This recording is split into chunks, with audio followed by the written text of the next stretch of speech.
এবার কাতল ধরে গায়ে উঠবে, বুঝতে পারিস? হ্যাঁ, ছবি মানে আমি ভিডিও করতেছি,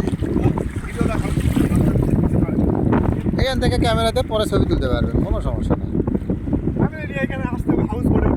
এই আমাদের ডোবারি এখন ডুব দিয়ে দিচ্ছে, দেখা যাক ভিতর থেকে কি মাছ পাওয়া যায়। হ্যাঁ, এই যে হ্যাঁ, দমনার অনেক বেশি।